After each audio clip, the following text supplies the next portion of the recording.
Setiap kades akan ditanya tentang ibadah masyarakat yang ada di desanya.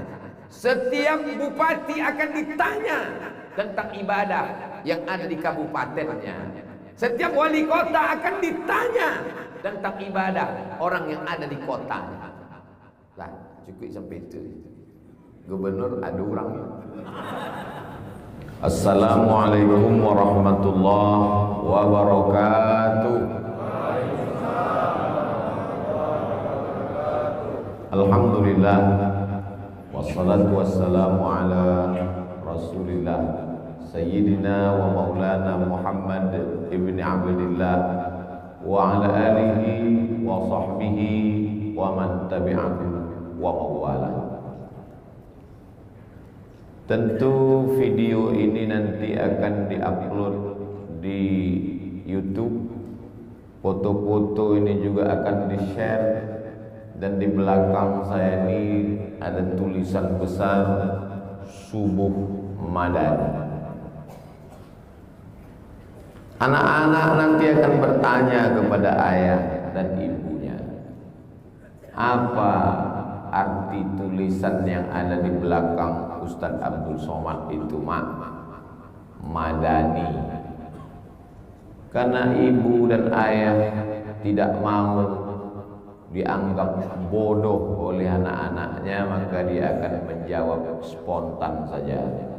Mungkin ada kepala dinas tuh yang namanya Muhammad Dani, jadi gue orang tuh namanya Subuh Madani. Madani diambil dari Al-Madinah Al-Munawwarah.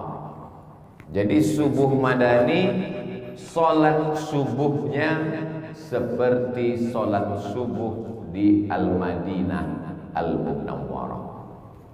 Kalau orang Makkah, Makki. Kalau orang Mesir, Misri. Kalau orang Irak, Iraki.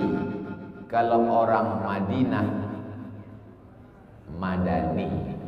Kalau orang Minangkabau, Al-Minangkabawi.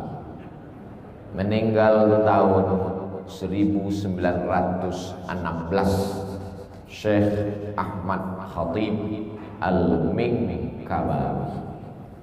Saya melihat pertama kali itu di perpustakaan Al-Azhar, Mesir. Saya buka buku, tengok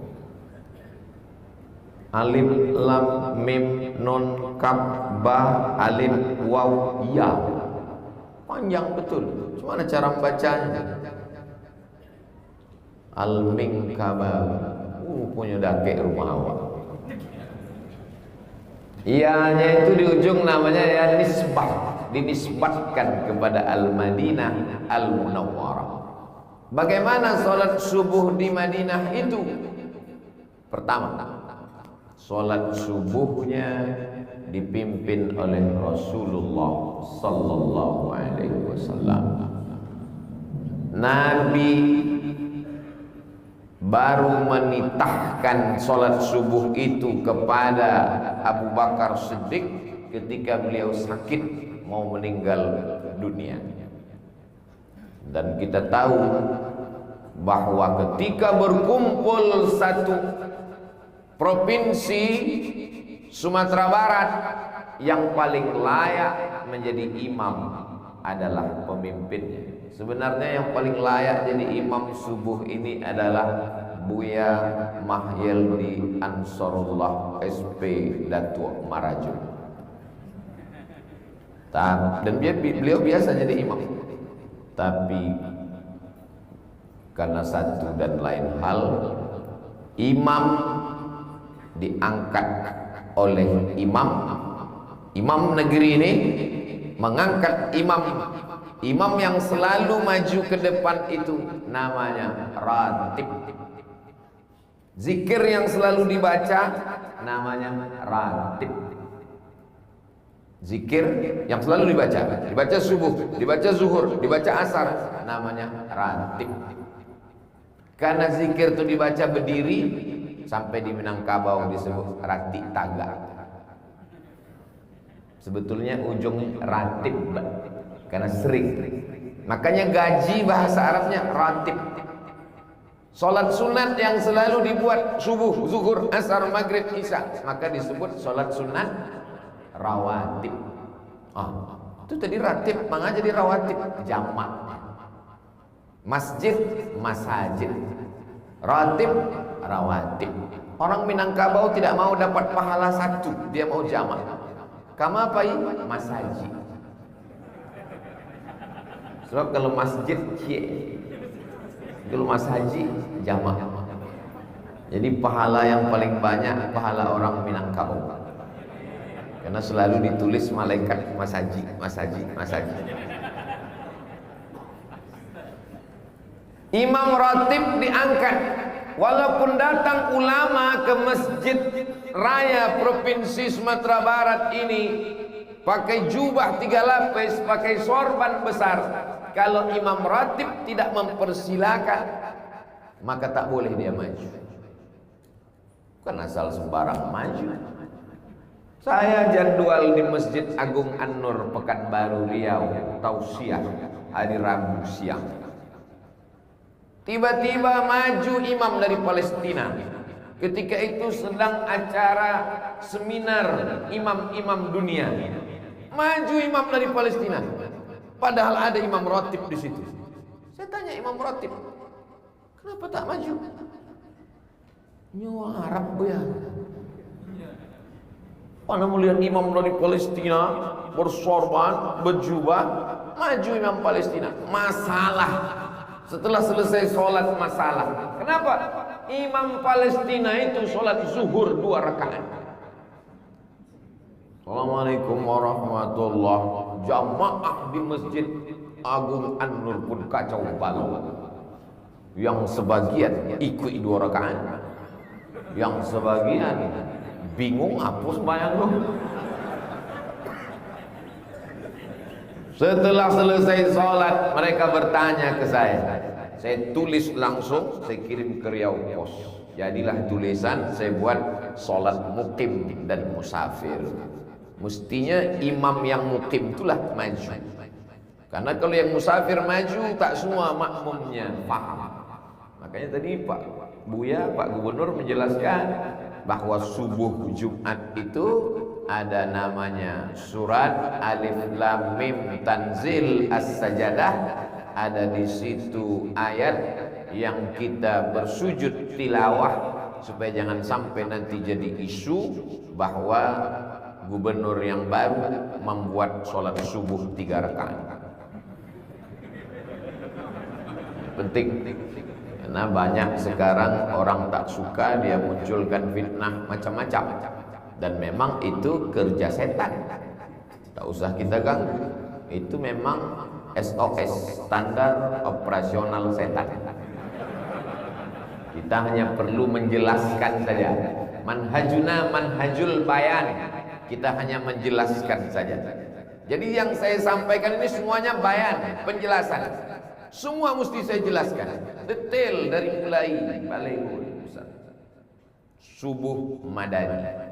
Dah jelas. Tentu baleghul ini dilihat orang semua. Itu kenapa ada gambar itu calon pilkada? Tidak, sudah jadi. Nanti bisa jadi fitnah. Tidak boleh kampanye di masjid. Itu beda gubernur Sumatera Barat dengan gubernur yang lain. Gubernur Sumatera Barat sebelum pilkada kami jaga jarak jauh. Setelah jadi baru mendekat. Tempat lain tak begitu. Sebelum jadi dikajak-kajaknya. Sesudah jadi la salam wala kalam. Di bumi Minangkabau tak begitu. Sebelum jadi macam tak kenal. Sesudah jadi baru diundang. Ini pun perlu dijelaskan bahwa pengajian subuh ini sesudah pilkada atau sebelum? Mesti masuk suara itu ke video. Kalau tidak nanti jadi fitnah. Padahal yang menjadi penguasa di bumi Minangkabau ini yang 2 orang, Buya Maheldi dan Pak Audi Joinal. gubernur dan wakil gubernur Sumatera Barat, tapi gambar yang paling besar gambar Abdul Somad.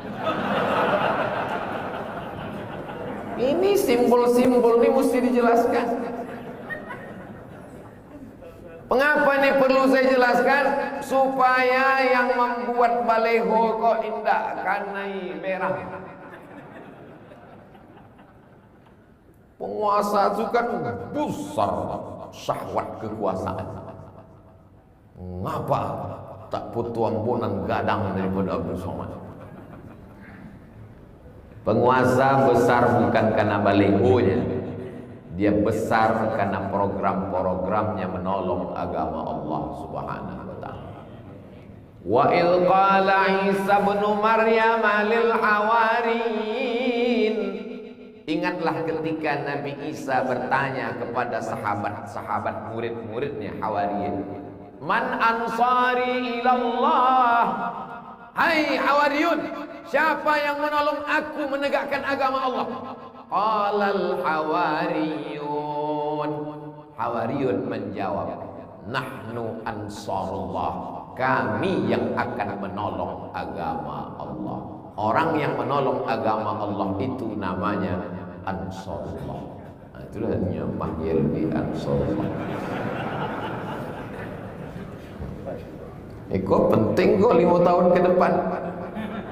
Dakik-dakik pilkada. Apa yang dimuliakan Allah Subhanahu wa taala.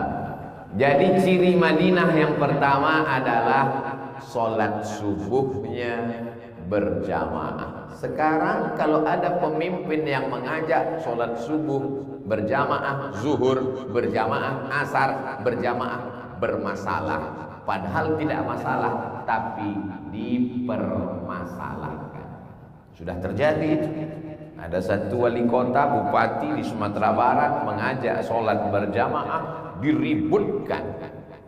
Bagi saya itu bagus, iklan gratis itu, supaya diikuti oleh bupati dan wali kota yang lain. Adapun orang yang menyerang, mengecam, buzzer, mengecam di medsos melalui haters, jangan takut Pak Bupati, Pak Wali Kota, Pak Gubernur, jangan cemas. Memang itu sudah kerja setan dan iblis. Jangan takut. Kenapa takut? Mau masuk WC kan itu doanya. Allahumma inni a'udzubika minal khubusi wal khaba'ith. Nah, banyak-banyak baca itu. Jalan terus, laksanakan terus, betul. Kalau takut kita sama caci maki orang, tak usah menjadi pejabat. Jadi pohon yang tinggi, anginnya kencang. Jadi rumput di tengah laman akan diinjak-injak orang. Kecuali rumput kantor gubernur. Karena ada tulisan gadang, jangan menginjak rumput. Ada Satpol PP di sini. Itu memang sudah resiko. Karena setiap pemimpin akan ditanya tentang ibadah rakyatnya. Setiap RT akan ditanya tentang ibadah masyarakat di lingkungannya. Setiap kades akan ditanya tentang ibadah masyarakat yang ada di desanya. Setiap bupati akan ditanya tentang ibadah yang ada di kabupatennya. Setiap wali kota akan ditanya tentang ibadah orang yang ada di kotanya. Lah, cukup sampai itu. Gubernur ada orang. Suananya jadwal kau ndak ada. Jadwal ambo cuma bedah buku malam tadi di Baitur Rahmah. Boleh ditanya, besok subuh bisa awak pengajian? Pengajian apa? Pengajian di Masjid Raya. Tak. Ambo memang menghindari keramaian gini. Sebab keramaian kau bisa jadi masalah, bisa dipidana, bisa masuk penjara. Tapi iko launching bu ya, launching apa? Launching program sholat subuh berjamaah, mantap, mainkan. Sebab iko akan menjadi syiar bagi bupati, gubernur, wali kota, desa, RT, RW. Ambo insya Allah akan mendapatkan amal jariah. Macam-macam tak setuju jamaah. Ciri yang pertama, Madani Madinah adalah masjidnya tak pernah kosong. Assalamualaikum warahmatullahi. Assalamualaikum warahmatullahi. Nabi pun mancal lihat ke belakang. Asyahidun fulan, asyahidun fulan, asyahidun fulan. Di masih fulan, di masih fulan, di masih fulan. Manga tidak datang solat berjamaah. La yantahiyanna, mereka yang tidak datang solat berjamaah berhenti, jangan ulang lagi. La uharriqanna alaihim buyutahum, ku bakar rumah mereka. Walaupun Nabi tak pernah membakar rumah jamaah, tapi itu tahdid, ancaman, tarhib, ancaman.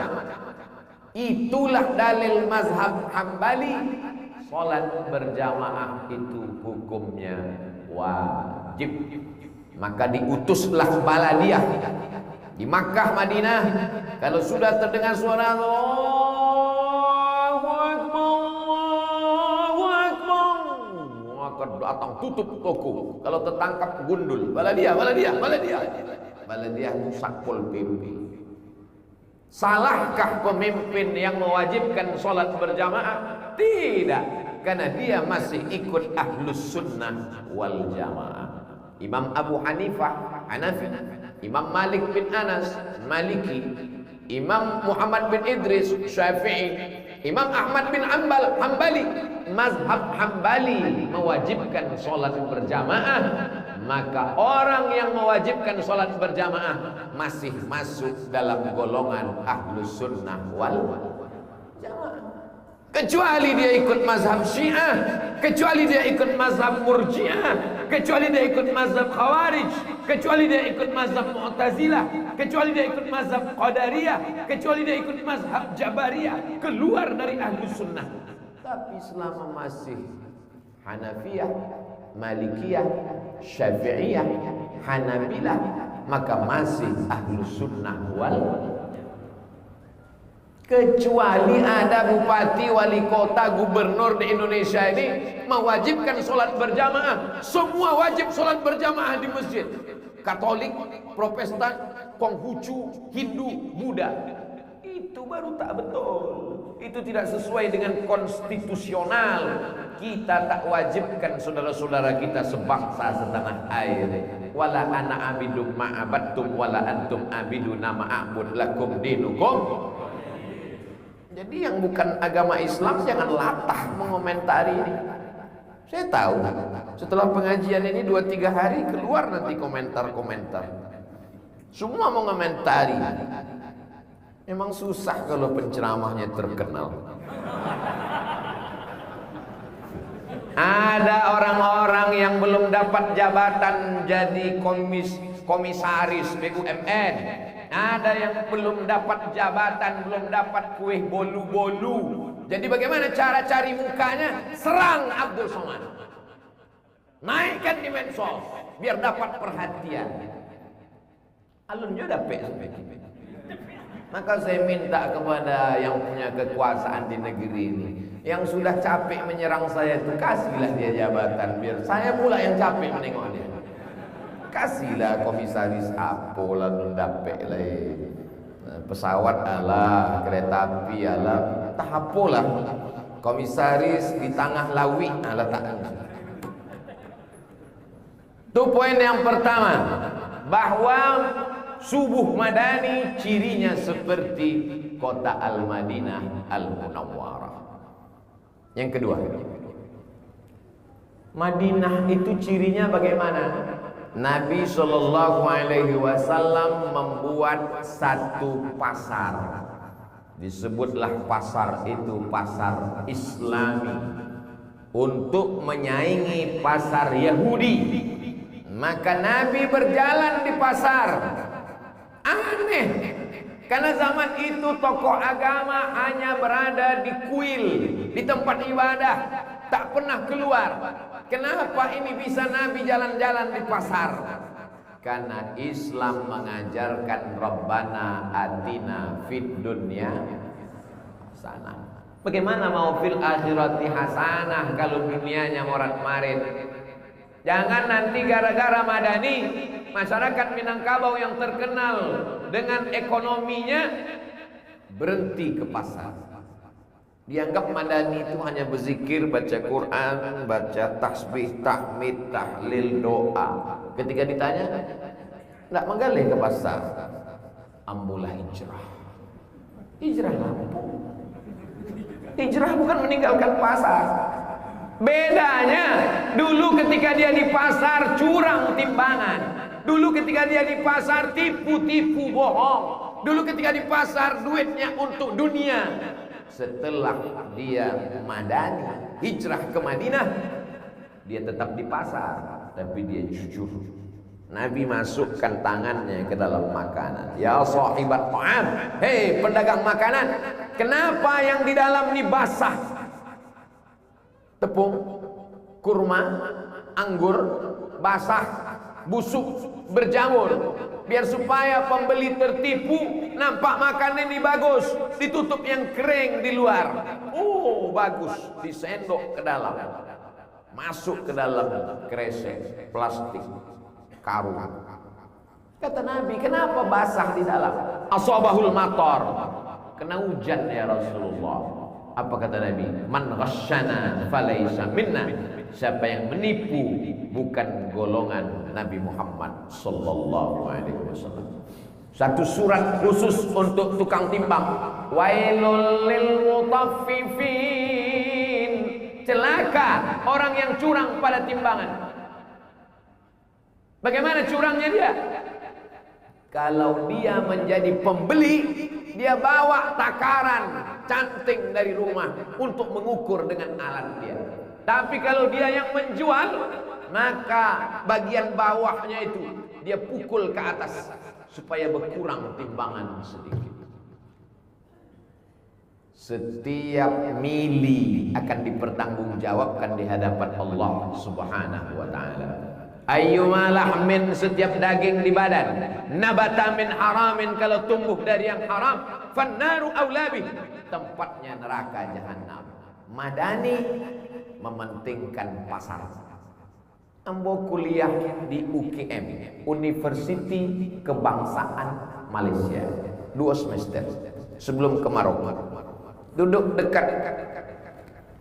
Nama Ustadz siapa? Ustadz Hamzah. BA dari mana? Singapura. BA Bachelor of Art, S1 dari Singapura. Orang Singapura. Sama-sama S2 sama gua di UK. Ustadz kerja apa di Singapura? Pengawas rumah potong. Negara tak Islam. Kerja mengawas rumah potong ayam, sapi, kambing. Karena tidak semua ayam itu mati karena dipotong, banyak juga ayam yang mati karena tertimpa ayam lain. Adakah pengawas rumah potong di pasar-pasar kita? Jangan jawab, karena kita tidak sedang tanya jawab. Tapi setiap pemimpin akan ditanya di hadapan Allah Subhanahu wa taala, apa bagaimana makanan masyarakatmu? Kalau pasar kita sudah ada yang mengawasi timbangan, ada yang mengawasi rumah potong, ada yang mengawasi siapa yang memotong, apakah dipotong atas nama Allah, apakah yang dipotong itu mati dulu baru masuk ke air panas, berapa banyak ayam masih bergerak, menggeletar, meregang nyawa, masuk ke dalam air panas. Kullukum mas'ulun ar-ra'iyatih, kullukum ra'in, setiap kamu pemimpin, wa kullukum mas'ulun, setiap kamu akan ditanya, disoal di hadapan Allah Subhanahu wa taala. Berat jadi pemimpin nih Pak Ustaz, ya, berat. Itu maka balasannya juga luar biasa. Sab'atun, 7 golongan. Yudhilluhumullah, dapat naungan Allah. Yauma la dhilla illa dhilluh. Ada 7 dapat naungan Allah pada hari itu, tak ada tempat bernaung, tak ada atap, tak ada tenda. Wa takunul jibalu kal ihnil manfush. Gunung Sinabung, Gunung Merapi gunung semuanya seperti bulu kambing yang dihembus angin. Tapi ada 7 golongan yang dapat naungan. Siapa di antara 7 golongan itu? Al-Imamul Adil, pemimpin yang adil. Kau mesti ambo selingi dengan balasan. Kalau takui-takui, ambo khawatir kepala-kepala dinas kau mundurkan diri satunya sesudah pengajian. Kata Nabi Shallallahu Alaihi Wasallam dalam surat yang dia kirim kepada Heraklius, dalam surat yang dia kirim kepada Mukaukes, dalam surat yang dia kirim kepada raja-raja waktu itu, Nabi sebagai pemimpin multilateral. Dia tidak hanya ngurus sholat, zakat, puasa, sunat, Senin, Kamis. Dia pemimpin umat. Dia kirim surat ke Raja Mesir. Dia kirim surat ke Raja Kisra Persia. Dia kirim surat ke Raja Heraklius Romawi. Aslim taslam, masuk Islamlah kalian, maka kalian akan selamat dari api neraka jahanam. Aslim, masuk Islamlah, wa illa fa'alaika dzambul arisiyin. Kalau kau tak masuk Islam, semua dosa orang Eropa kau yang akan menanggung. Aslim falaka ajrani, tapi kalau kau masuk Islam, pahalanya 2 kali lipat. Itu beda solat Abdul Somad dengan solat Buya Mahil. Abdul Somad kalau solat, ya pahalanya cie, ya surah.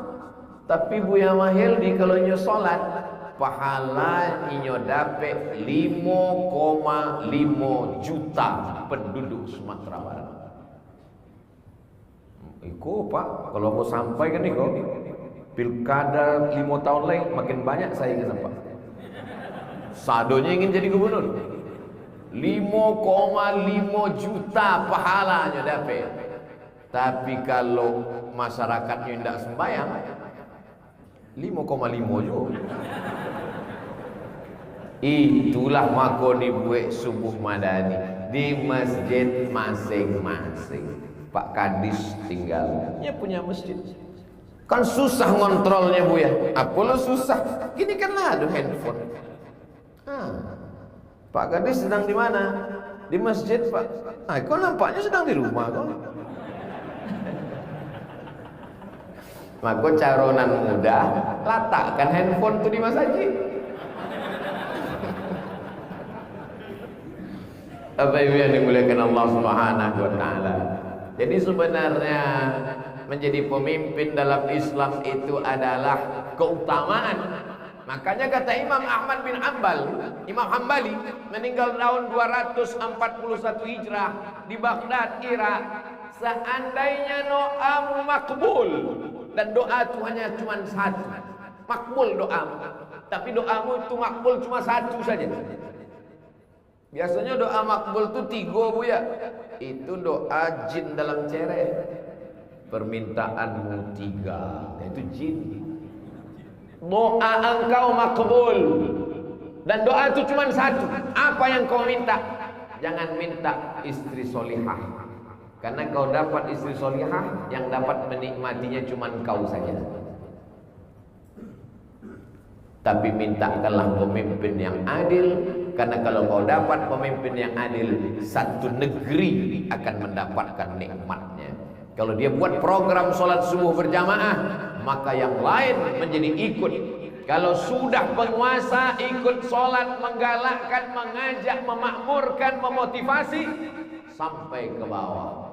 Itu kata sosiolog muslim namanya Abdurrahman Ibnu Khaldun dari Tunisia. Ar-ra'iyah, rakyat ala dini mulukihim, mengikut agama penguasanya. Rakyat mengikut agama penguasanya. Kalau penguasanya hobi sholat berjamaah, rakyat ikut. Kalau penguasanya hobi dengan pengajian, rakyat ikut. Kalau penguasanya hobi dangdut TikTok, rakyat pun ikut. Paling mudah mengatur jamaah. Paling mudah mengatur jamaah. Yang susah itu adalah mengatur buaya itu mudah. Yang susah itu mengatur pawang-pawang buaya. Jamaah yang dimuliakan Allah Subhanahu wa taala, apa ciri Madinah? Yang pertama, sholat berjamaah. Yang kedua, kontrol terhadap ekonomi umat. Umar bin Khattab malam-malam jalan Umar bin Khattab, dia dengar suara perempuan menyuruh anak gadisnya mencampur air susu dengan air putih. Campur. Kata anak perempuannya, kalau aku campur air susu dengan air putih ini, nanti Umar bin Khattab tahu macam mana? Kata emaknya, mana Umar bin Khattab tahu? Dia tidur di rumah. Di tengah malam dia sedang lelap tidur di rumah. Campur saja air susu kambing itu dengan air putih. Besok kita jual, kita akan untung dapat duit banyak. Umar bin Khattab mendengar. Ini pentingnya pemimpin mengirim telinga-telinga untuk mendengar apa kata masyarakat. Kalau mau, apa istilahnya pergi-pergi ini? Belusukan. Kalau mau belusukan macam Umar nih, belusukan surang, jangan bawa wartawan. Belusukan malam-malam surang di Dana, apa keluhan masyarakat? Campur saja air susu itu dengan air putih. Yang penting kita untung, besok dapat duit banyak. Tapi Umar mah, kata anak gadis, Umar takkan tahu karena dia sedang tidur di rumah. Tapi apa jawab anak gadis itu? Umar boleh jadi sedang tidur di rumahnya, tapi ada yang tak tidur. La ta'khudhuhu sinatun wala naum. Dia yang tak mengantuk dan tidak tidur. Allah tahu bahwa kita malam ini mencampur air susu dengan air putih. Didengar Umar bin Khattab, dia ingat rumah ini. Besok pagi dia kumpulkan kepala dinas, kepala badan, kepala kantor. Malam tadi aku mendengar ada anak gadis yang tak mau mencampur air putih dengan air susu. Rumahnya di jalan ini, gang ini. Cari, ini perempuan solihah, mau aku nikahkan dengan anak lajang. Menjadi menantu Umar bin Khattab. Begitu pemimpin zaman sekarang sudah ada perempuan solihah, cari biar kita pinang. Dinikahkanlah dengan anak Umar bin Khattab, lahirlah anak cucu cicit, lahirlah keturunan dari anak laki-laki yang soleh, anak Umar bin Khattab, dengan perempuan yang tak mau mencampur air susu dengan air putih ini, lahir anak cucu. Salah satu cucunya adalah, itulah dia Umar bin Abdul Aziz. Kalau mau anak cucu, putra putri Minangkabau di masa akan datang bersih, maka ayahnya mesti bersih sebersih anak Umar bin Khattab, dan emaknya mesti suci sesuci perempuan yang tak mau mencampur makanannya karena takut haram. Jadi kalau ada pemimpin yang tegas masalah timbangan, pemimpin yang tegas masalah pendapatan, pemimpin yang tegas masalah zakat, efeknya bukan untuk sekarang, tapi untuk generasi akan datang. Lahirlah anak cucu generasi seperti Umar bin Abdul Aziz. Jadi berpikirnya itu bukan untuk hari ini. Kenapa lah perlu diawasi timbangan-timbangan ini? Kenapa rumah-rumah potong ini mesti dikontrol? Karena setetes darah dari semangkuk katupek gulai pati, dari semangkuk bubur kacang hijau, jangan ingek-ingek meniti air, dari semangkuk yang haram berhasil keluar setetes darah. Setetes darah masuk ke tangkai jantung, dari jantung disemprotkan naik ke otak, isi otak menjadi haram. Nasiyatin kazibatin khati'ah, ubun-ubun kotor. Gara-gara apa?